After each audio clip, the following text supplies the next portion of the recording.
आज काफ़ी लोग आगे आकर अपने अपने पैतृक स्थानों से जुड़ रहे हैं, फिर से अपने गाँव की ओर लौट रहे हैं। कोरोना के कारण हुआ। जो लोग कोरोना में वापस आए थे वो लोग अब गांव में बसे हैं, उसमें कोई सरकार का हाथ नहीं है। उत्तराखंड में रिवर्स पलायन को लेकर एक बार फिर सियासत तेज हो गई है। मुख्यमंत्री पुष्कर सिंह धामी ने दावा किया है कि केंद्र और राज्य सरकार की जन कल्याणकारी योजनाओं का असर अब जमीन पर दिखने लगा है और बड़ी संख्या में लोग रोजगार एवं बेहतर जीवन की तलाश में दोबारा अपने गाँव की ओर लौट रहे हैं। वहीं कांग्रेस ने सरकार के इन दावों पर सवाल खड़े किए हैं। मुख्यमंत्री पुष्कर सिंह धामी ने कहा कि राज्य में रिवर्स पलायन को बढ़ावा देने में पलायन आयोग अहम भूमिका निभा रहा है। सरकार की नीतियों और योजनाओं के चलते युवाओं और प्रवासियों को स्थानीय स्तर पर रोजगार के अवसर मिल रहे हैं। मुख्यमंत्री ने बताया कि मुख्यमंत्री स्वरोजगार योजना के तहत युवाओं को आत्मनिर्भर बनाया जा रहा है। इसके साथ ही प्रदेश में बड़ी संख्या में होम स्टे शुरू हुए हैं, जिससे ग्रामीण अर्थव्यवस्था को मजबूती मिली है और पर्यटन को भी नया विस्तार मिला है। रिवर्स पलायन को लेकर लगातार हमारा पलायन निवारण आयोग काम कर रहा है और उसमें हमने बहुत सारे लोग जो पिछले सालों में रिवर्स होकर आए हैं, अपना काम कर रहे हैं, वो आने वाले समय में हम सभी के लिए भी, राज्यवासियों के लिए भी और राज्य के अंदर जो लोग काम करना चाहते हैं उनके लिए सरकार ने भी कई योजनाएं बनाई हैं। मुख्यमंत्री स्वरोजगार योजना के माध्यम से आज अनेकों लोगों ने अपने रोजगार खड़े किए हैं। होम स्टे के माध्यम से हमारे हॉर्टिकल्चर, एग्रीकल्चर, इन क्षेत्रों में आज काफ़ी लोग आगे आकर अपने अपने पैतृक स्थानों से जुड़ रहे हैं, फिर से अपने गाँव की ओर लौट रहे हैं और आने वाले समय में ये और बढ़े, उसको लेकर हम प्रवासी पंचायत, इसका भी आयोजन प्रत्येक जनपद में करने वाले हैं, जिससे कि लोग अपने गांव से, अपने घरों से, अपने पैतृक स्थानों से जुड़कर राज्य के विकास में योगदान दें। अच्छा है कि हमारे यहाँ पर टूरिज्म बहुत बड़ा है, पर्यटन के क्षेत्र में काफ़ी बड़ा है और साल भर पर्यटन अब यहाँ पर उसकी सुनिश्चित बनी रहे, उसके लिए हमने शीतकालीन यात्रा प्रारंभ की है।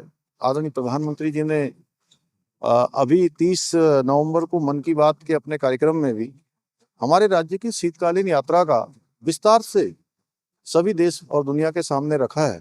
निश्चित रूप से उनके इस प्रकार से यात्रा का उल्लेख करने से पूरे देश और दुनिया के सामने हमारे राज्य का शीतकालीन जो यात्रा है या शीतकाल है, वो किस प्रकार से लोगों के लिए अच्छा हो सकता है, लाभदायक हो सकता है, उनका आना यहाँ पर वो सभी के ध्यान में आया है।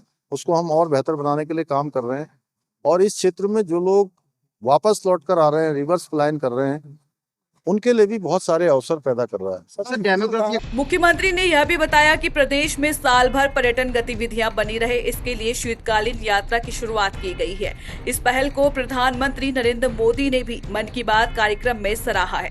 सरकार जल्द ही प्रवासी पंचायतों का आयोजन करेगी ताकि राज्य से बाहर रह रहे उत्तराखंडी लोगों को विकास से जोड़ा जा सके।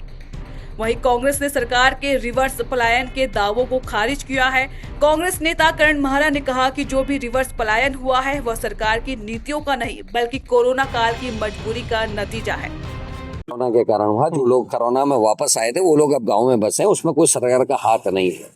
और मेरा ये मानना है कि आज अगर आप डाटा उठा के देखें, मनरेगा जैसी स्कीम का नाम बदल के उसकी मूल भावना को खत्म किया गया है। इससे रिवर्स पलायन को धक्का लगेगा, क्योंकि लोगों को अब काम मिलेगा नहीं, इसकी गारंटी नहीं। 40% जो हिस्सा है वो स्टेट गवर्नमेंट्स का कर दिया गया है। योजनाएं जो जमीन से उठ के ऊपर तक जानी थी, जिसके पर विचार ये था कि योजनाएं गांव की आवश्यकता के हिसाब से, उसको खत्म कर दिया गया है। तो ये सब कुछ नहीं होने वाला। पलायन आयोग की कितनी मीटिंग्स हो गई, ये धामी जी बता दें। मैं तो पिछले 4 साल से पलायन आयोग की, उत्तराखंड के विभाग की कोई मीटिंग नहीं देख रहा।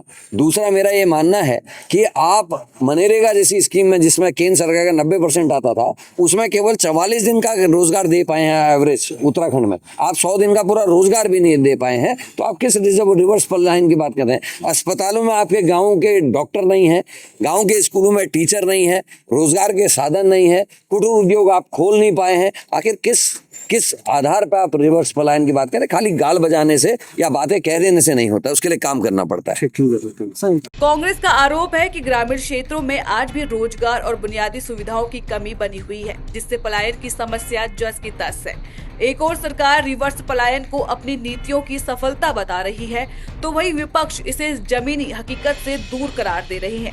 ऐसे में बड़ा सवाल यही है कि क्या रिवर्स पलायन वाकई स्थायी समाधान बन पाएगा या यह सिर्फ आंकड़ों और दावों तक ही सीमित रहेगा।